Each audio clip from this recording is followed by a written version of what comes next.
Hello, good morning once again. This is the third lecture of the surveying subject.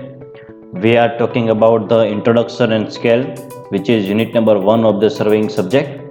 In the previous lecture, we have seen the uses of the surveying. Okay, I am briefing it in very short.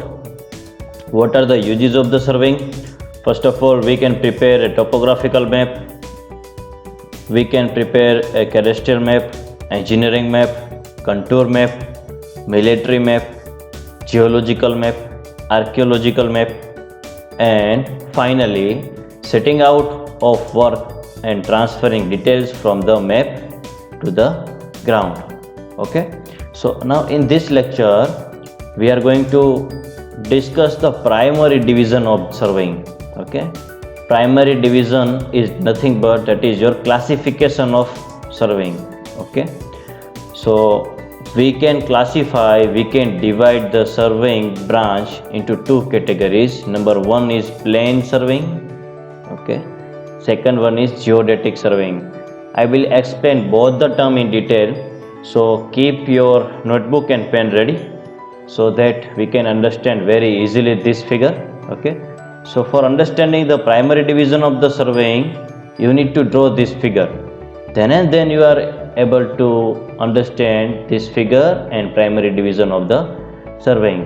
तो सबसे पहले आपको क्या करना है कि आपको plane और जियोडेटिक सर्वेइंग समझने के लिए आपको ये फिगर ड्रॉ करना है. ठीक है, तो मैं आपको स्टेप वाइज ये प्रोसीजर बताता हूँ. ये फिगर ड्रॉ करने की आपको उसी तरह अपने नोटबुक में ड्रॉ करना है. तो सबसे पहले आपको क्या करना है, ये सर्कल बनाना है.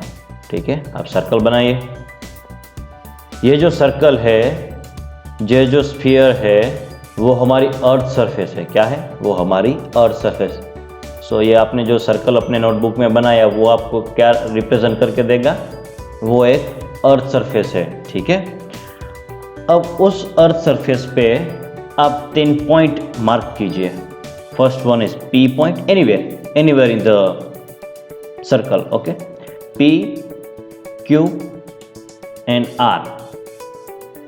ओके, अब जो है आपका तीसरा स्टेप है, आपको P और Q को ज्वाइंट करना है एक स्ट्रेट लाइन से. ठीक है, आप कीजिए. स्टार्टिंग फ्रॉम P आप स्ट्रेट लाइन बनाइए. मैं जहाँ पे कर्सर मूव कर रहा हूँ वैसे ही. ठीक है, फिर आपको करना है Q से R स्ट्रेट लाइन. ओके, मैं आपको यहाँ पे कर्सर मूव करके दिखा रहा हूँ. फिर आपको R से P जाना है with a straight line. You can use scale for straight line. Okay, now our fourth step is to join P, Q and R points with a curved line. Okay, so I am moving the cursor. Starting from here we will pass through P and Q. So this is our point at starting point. I am going to join P point and Q point with a curved line. Okay, so let's begin. So I am moving the cursor. Okay, so likewise P to Q with a curved line. Okay, and it will intersect here on the surface of the earth. Okay, now let us go for the another one, QR. Starting from here, you can start from here also, don't worry.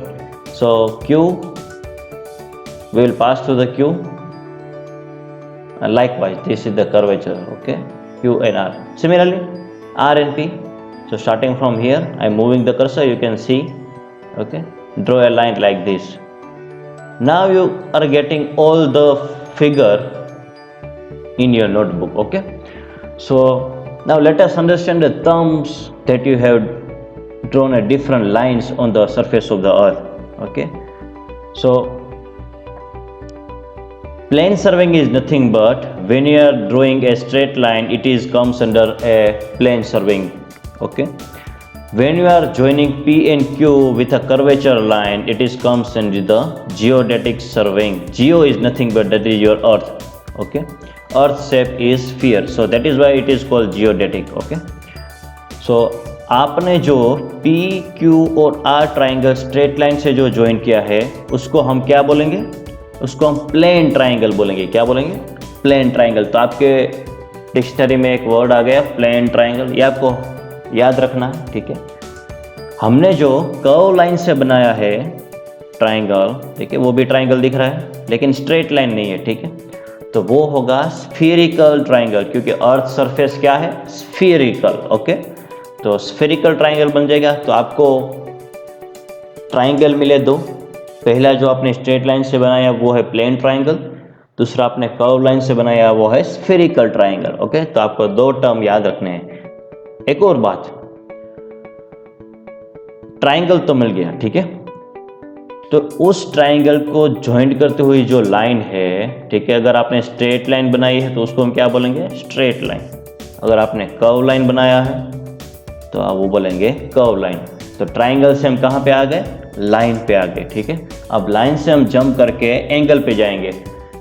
जो straight line से बना हुआ angle है, आप यहाँ पे मैं angle measure करता हूँ PRQ, ठीक है, विद स्ट्रेट लाइन और स्ट्रेट ट्राइंगल, उसको हम बोलेंगे प्लेन एंगल। क्या बोलेंगे, प्लेन एंगल। दूसरी बात, जो स्फीरिकल ट्राइंगल है उसके द्वारा जो ट्राइंगल बना है, उसके द्वारा जो एंगल बना है PQR स्फीरिकल ट्राइंगल में, तो उसको हम क्या बोलेंगे, स्फीरिकल एंगल। तो आपको मोटा मोटा क्या याद रखना है, एक हमने ट्राइंगल बनाया अर्थ सरफेस पे, उस ट्राइंगल को हम दो वे में रिप्रेजेंट कर सकते हैं। एक हो गया प्लेन ट्राइंगल, दूसरा हो गया स्फीरिकल ट्राइंगल। अब प्लेन ट्राइंगल की जो लाइन है उसको हम स्ट्रेट लाइन बोलेंगे, स्फीरिकल ट्राइंगल की जो लाइन है उसको हम कर्व लाइन बोलेंगे। एक और बात, प्लेन ट्राइंगल का जो एंगल बनता है तीनों, उसको हम प्लेन एंगल्स बोलेंगे। स्फीरिकल ट्राइंगल में जो एंगल बनते हैं इंटीरियर एंगल्स, उसको हम स्फीरिकल एंगल बोलेंगे, ठीक है। तो ये आपको अब समझ में आया होगा। तो एग्जाम में जो है, मैं अगर आपको पूछूं कि explain the primary divisions of the serving, तो सबसे पहला काम आपका ये रहेगा कि आपको ये फिगर ड्रॉ करनी है, ठीक है। एक्सप्लेनेशन आप बाद में पॉइंट वाइज दे सकते हैं, ठीक है। दूसरी वे में भी हम पूछ सकते हैं, what is the difference between plane surveying and geodetic surveying. तो जो मैंने आपको फिगर में समझाया उसी को हमने पॉइंट वाइज मैनर में लिख दिया है, ठीक है। तो स्टार्ट करते हैं। First point is the earth surface is consider as a plane surface. समझ में आया। While in case of geodetic surveying the earth surface is considering as a curved surface, ठीक है। Second point, the curvature of earth is ignore, क्योंकि अगर आपका distance छोटा है, प्लेन सर्वे में क्या होता है, आप किसी छोटे एरिया का डिस्टेंस मेजर करते हो तो आपको स्ट्रेट लाइन से मेजर करना है, ठीक है। अगर आप बहुत लार्ज स्केल पे काम करते हो तो आपको the curvature of earth is taken into the account, आपको अर्थ का कर्वेचर भी ध्यान में रखना होगा। मैं इसको एक आप सिंपल एग्जांपल से समझाता हूँ। फाइटर प्लेन जो है उसकी स्पीड क्या है, उसकी स्पीड में एज्यूम करता हूँ 350 किलोमीटर पर आवर, ओके। तो वो जो फाइटर प्लेन ट्रैवल करता है वो 1 घंटे में 350 किलोमीटर डिस्टेंस कवर करता है। तो अगर उसका कैलकुलेशन करना है कि टोटल डिस्टेंस कितना हुआ, तो आपको अर्थ का जो कर्वेचर है वो ध्यान में रखना होगा। अगर आप रोड पे जा रहे हैं तो रोड आपको कैसे दिखता है, स्ट्रेट एकदम प्लेन 2D में, ओके। आपको वहाँ पे कर्वेचर नज़र नहीं आता, ठीक है, क्योंकि आप डिस्टेंस जो है वो रोड पे जो हम मूव करते हैं या फिर ग्राउंड लेवल पे जो मूव करते हैं छोटे एरिया में, तो क्योंकि व्हीकल की स्पीड नॉर्मली होती है 70 किलोमीटर पर आवर या फिर 100 किलोमीटर पर आवर, तो 100 किलोमीटर पर आवर की स्पीड से अगर आप जाते हो तो आपको अर्थ कर्वेचर जो है वो इग्नोर करना होगा। इग्नोर मतलब आपको वो ध्यान में नहीं रहेंगे तो भी चलेगा, क्योंकि ऑटोमेटिकली वो जो है वो अर्थ सरफेस जो आपको प्लेन दिखेंगे, ठीक है। आप रोड पे जा रहे हो तो कहीं आपको ऐसा नहीं लगेगा आपको अर्थ का कर्वेचर दिख गया, ठीक है, तो वो consider as a straight line, that is why. Third point, the line joining any two station is considered to be straight in plane surveying. Okay, that is already we have done in the figure. Geodetic surveying, the line joining of any 2 point is considered as a spherical. Okay, it's a sphere line. The triangle formed by any 3 point is considered as a plane triangle. Similarly, the triangle formed by any 3 points is considered as a spherical triangle. The angles in the plane surveying are considered as a plane angles. Angles in the geodetical survey, it is considered as a spherical angle. Okay. And at last, the some fact and figure that you need to understand. Okay, plane survey is carried out for a small area, okay, as I mentioned earlier, less than or equal to 250 kilometre square.